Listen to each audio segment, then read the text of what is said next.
let's transition to the sports topic, which has nothing to do with popularity. But I want to shed some light here on a story that I think has not received the amount of love that maybe it does receive, that maybe it does deserve at this point.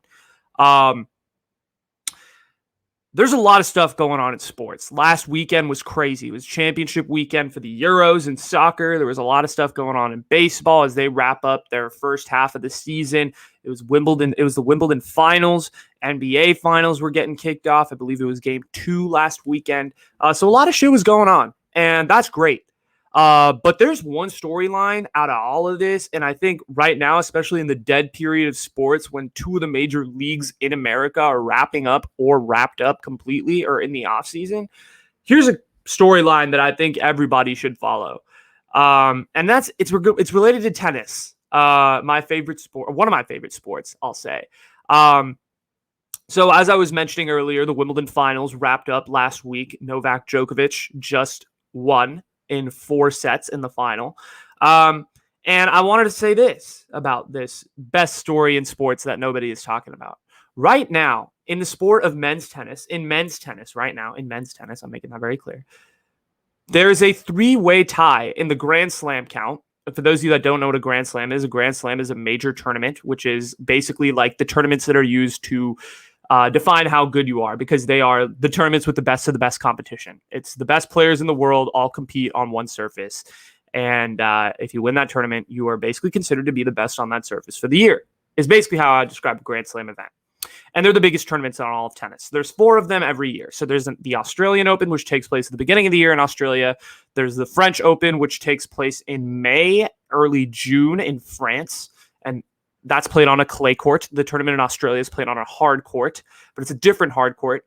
And then there's the 3rd tournament of the year, which is Wimbledon, which is usually played in beginning of July to mid-July and is considered to be the pinnacle of the sport. It's been going on, I believe, since 1850. A lot of history at that event. It's probably older than all the American sports combined. And a lot of tradition at that event, and that's played on a grass court. And the U.S. Open is the last event of the year, which is coming up, and that's usually played at the end of August, early September, and that is played on a hard court, but a hard court that's different from the one that they use in Australia. 4 events, all played on pretty different surfaces and basically used to measure who's the best tennis player, because if you win these events, you're considered to be the best tennis player on that surface for that particular year. And right now in men's tennis, there are 3 players, Roger Federer, Rafael Nadal, and Novak Djokovic, who have all won 20 Grand Slam titles. So each of them owns 20 Grand Slam titles, which is unheard of in the sport of tennis.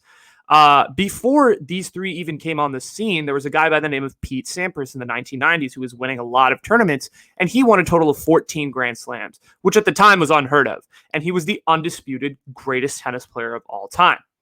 But then came these 3 who basically for the last, I'd say 15 or so years have dominated the tennis circuit and have basically between the 3 of them won 60 major tournaments over the last 15 or 16 years, which is incredible.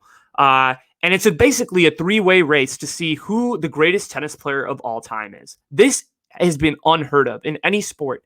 I mean, imagine if in football you had Montana, Brady, and Young all playing at the same, or not even Steve Young, he's not in the GOAT conversation, but like Joe Montana, Terry Bradshaw, and Tom Brady playing at the same time. And they were all just winning championships year after year after year, and they were each competing to see who the greatest player of all time was. That is what is going on in tennis right now. It is literally at the point where there are 3 of the greatest players of all time are competing against one another in these tennis tournaments to see who could potentially be the greatest men's tennis player of all time. It's pretty crazy.